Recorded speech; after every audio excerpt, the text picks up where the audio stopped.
Swedish ఆర్థిక శాస్త్రవేత్త అయిన గున్నర్ మిడ్డల్ 1898లో స్టాక్హోమ్లో జన్మించాడు. స్టాక్హోమ్ విశ్వవిద్యాలయంలో ఉన్నత విద్య అభ్యసించాడు. 1930 ప్రాంతంలో తన భార్య ఆల్వా మిడ్డాల్తో కలిసి సాంప్రదాయ ఆర్థిక సిద్ధాంతాల గురించి గ్రంథం రచించాడు. అయితే ఆయనకి ఆసియా ఖండంలో అపారమైనటువంటి ఖ్యాతి తీసుకొచ్చినటువంటిది 1968లో ప్రచురింపబడినటువంటి ఏషియన్ డ్రామా అనేటటువంటి గొప్ప 3 వాల్యూముల 2200 పేజీల పుస్తకం. అది ఒక 10 సంవత్సరాల పరిశోధన ఫలితం. ఎందుకు ఈ సమయంలో వర్తమాన ఆసియాని అర్థం చేసుకోవాలంటే గున్నర్ మిడ్డాల్ని మనం చదవలసి ఉంది. ఆయన తత్వశాస్త్ర రీతిని, మెథడాలజీ, ఆయన అడాప్ట్ చేసినటువంటి పద్ధతుల్ని ఏ విధంగా మనకి ఇప్పుడు ఆసియాని విశేషించి భారతదేశాన్ని విశ్లేషించడానికి ఉపయోగపడుతుందో చెప్పడానికి ప్రయత్నం చేస్తాను నేను. ఇది చాలా ఉద్గ్రంథం. నేను 1973 నుంచి 75 మధ్యలో ఆంధ్ర విశ్వవిద్యాలయంలో ఆర్థిక శాస్త్ర స్టూడెంట్గా చదువుకున్నటువంటిది. నా దగ్గర ఉన్నటువంటి నోట్స్ ఎంతవరకు ఉపయోగపడుతుందో అంతవరకు మీకు నేను చెప్పడానికి ప్రయత్నం చేస్తాను. అయితే కొంతకాలం మిడ్డల్ అర్థశాస్త్ర ఉపన్యాసకుడుగా పనిచేశాడు. ఈయన బహుముఖ ప్రజ్ఞావేత్త. రాజకీయ రంగంలో ప్రవేశించాడు, తాత్విక రంగంలో ఉన్నాడు, జ్ఞానతత్వ శాస్త్రానికి చాలా కంట్రిబ్యూట్ చేసినటువంటి వాడు, విశేషించి అర్థశాస్త్రంలో చాలా కృషి సలిపినటువంటి వాడు.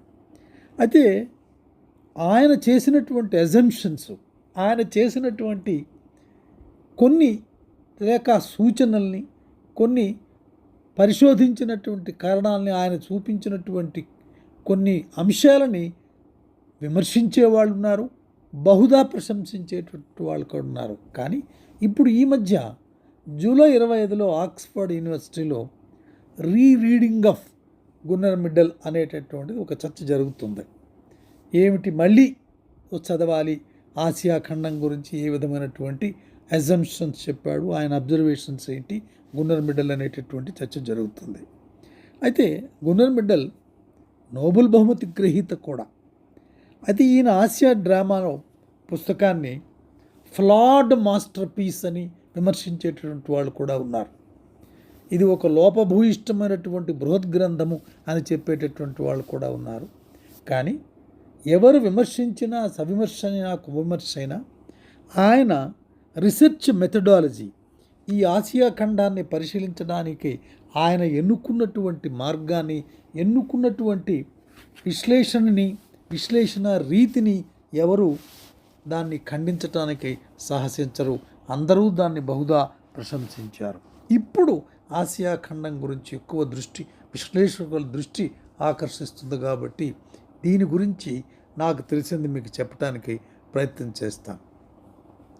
ఏషియన్ డ్రామా ప్రధాన అంశం ఏమిటంటే ఆసియాలో అభివృద్ధికి కీలకమైన అడ్డంకులు ఏమిటి, వైఖరులు ఏమిటి, సామాజిక క్రమశిక్షణ ఏముంది ఇక్కడ, సాఫ్ట్ స్టేట్, ఈ మృదువైన స్థితి అనేటటువంటి పదాన్ని, సాఫ్ట్ స్టేట్ అనే పదాన్ని కనిపెట్టినటువంటి వాడు, మొదటగా చెప్పినటువంటి వాడు గున్నర్ మిడ్డల్.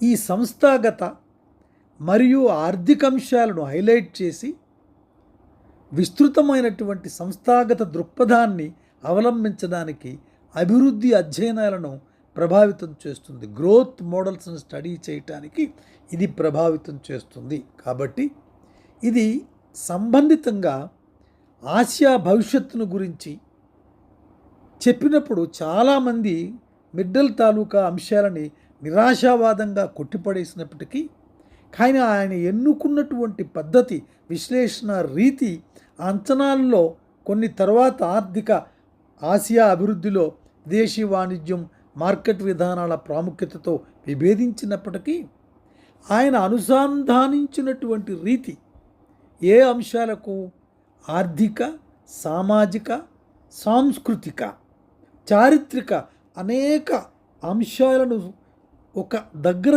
చేర్చి అన్ని ఒక రీతిలో ఏర్పరిచి విశ్లేషణ రీతిని సమర్థవంతమైనటువంటి విశ్లేషణ పద్ధతిని తీసుకొచ్చినటువంటి వాడు గున్నర్ మిడ్డల్. అయితే సమర్థవంతమైన విధానాలు అమలు యొక్క ప్రాముఖ్యత ప్రభావవంతంగా ఉన్నాయి అని ఆక్స్ఫర్డ్ ఎకనామిక్స్ చెప్తా ఉంది.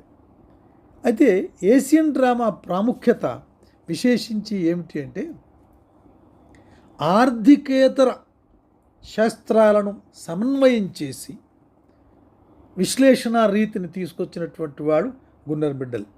అభివృద్ధి అంటే కేవలం ఆర్థిక వృద్ధి మాత్రమే కాదని, లోతుగా పాతుకుపోయిన సామాజిక, రాజకీయ, సాంస్కృతిక అంశాల గురించి కూడా మనం విశ్లేషించాలని నొక్కి చెప్పినటువంటి వాడు మిడ్డల్. ఇది ఆధునిక అభివృద్ధి ఆర్థిక శాస్త్రానికి మూలస్తంభం. ఇది is contribution to the economic theory and analysing the economic growth models.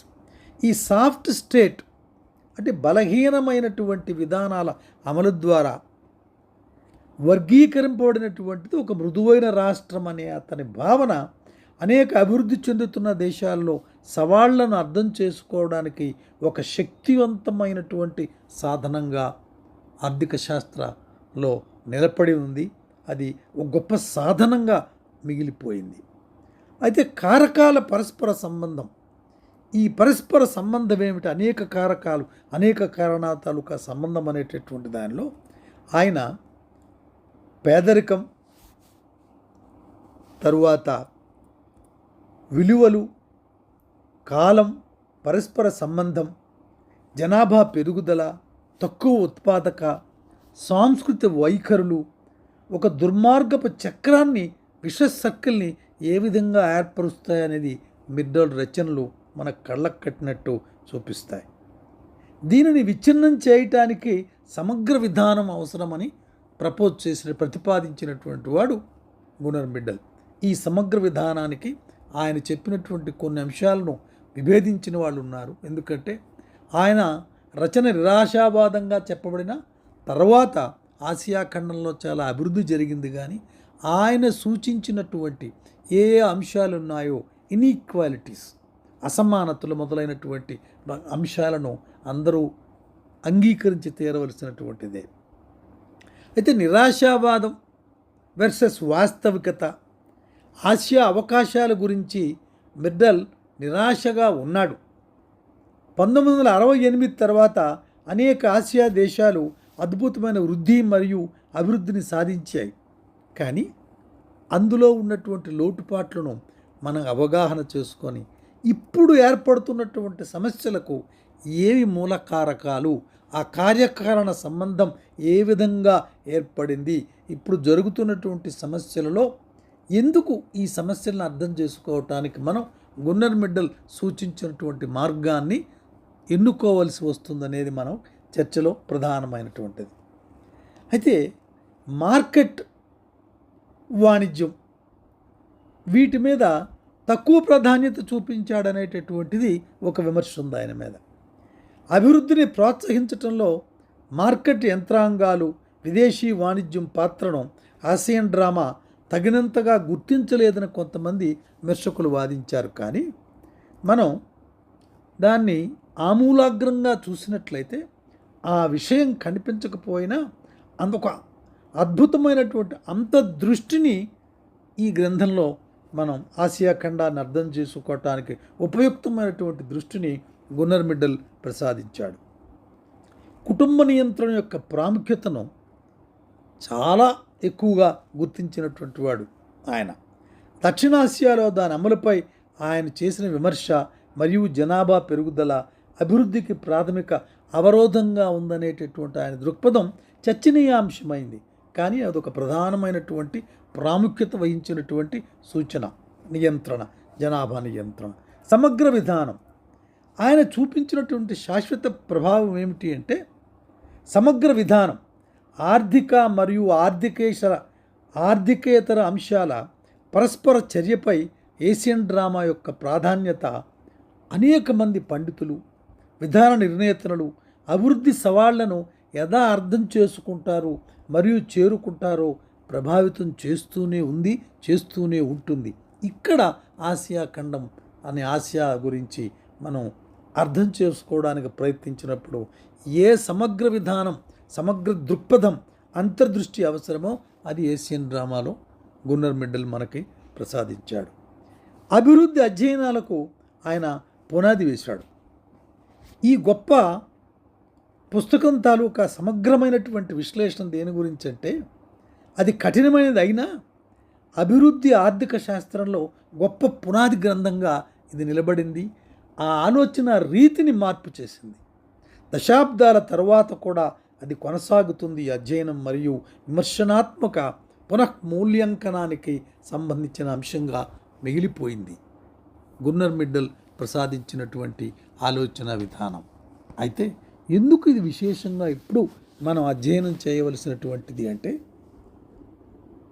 ఆసియాలో జరుగుతున్న అనేక పరిణామాలు, ఆసియాను ఏ రీతిలో పాశ్చాత్యులు చూస్తున్నారు, వితిన్ ది ఆసియా ఒక దేశానికి మధ్య ఉన్నటువంటి సంబంధాలు, వాటి వెనక ఉండేటటువంటి మార్కెట్ సెర్చ్, మార్కెట్ తాలూకా ప్రభావం, వీటన్నిటినీ ఒక అంతర్దృష్టితో సమగ్ర విధానంతో విశ్లేషించాలి అంటే ఒక మామూలు మనిషి చదువరి కానీ లేక అబ్జర్వర్ ప్రపంచంలో జరుగుతున్న విషయాలను అర్థం చేసుకోవడానికి ప్రయత్నిస్తున్నటువంటి ఏ వ్యక్తి అయినా ఆసియన్ డ్రామా గురించి చదివితే ఒక చక్కని అంతర్దృష్టి, ఒక సమగ్రమైనటువంటి అవగాహన రీతి, అవగాహన పద్ధతిని కల్పిస్తాయి. కాబట్టి ఒక అర్థశాస్త్ర విద్యార్థిగా నా విన్నపం, యువత విశేషించి ఈ పుస్తకాన్ని ఒక్కసారి తిరగవేయండి.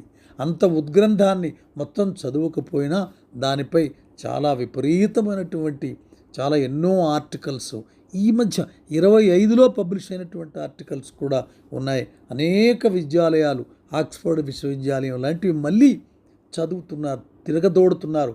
ఆసియన్ డ్రామాలో గున్నర్ మిడ్డల్ చెప్పినటువంటి విషయాలను మరొక్కసారి మూల్యాంకనం చేయాలనే అవగాహన ఉంది. కాబట్టి మరీ నా విన్నపం, విశేషించి అర్థశాస్త్రాధ్యాపకులు వీటిపై రాయండి. నేను అంతగా కృషి చేసేటటువంటి సామగ్రి నా దగ్గర లేకపోయినా నాకు తెలిసినంత వరకు చెప్పడానికి ప్రయత్నించాను. దయచేసి తప్పకుండా ఏషియన్ డ్రామాను చదవండి, విశ్లేషించండి, ఒక అంతర్దృష్టిని ఏర్పరచుకోండి, ఒక సహేతుకమైనటువంటి విమర్శనా పద్ధతిని, విశ్లేషణ పద్ధతిని అలవర్చుకోండి. Thank you very much.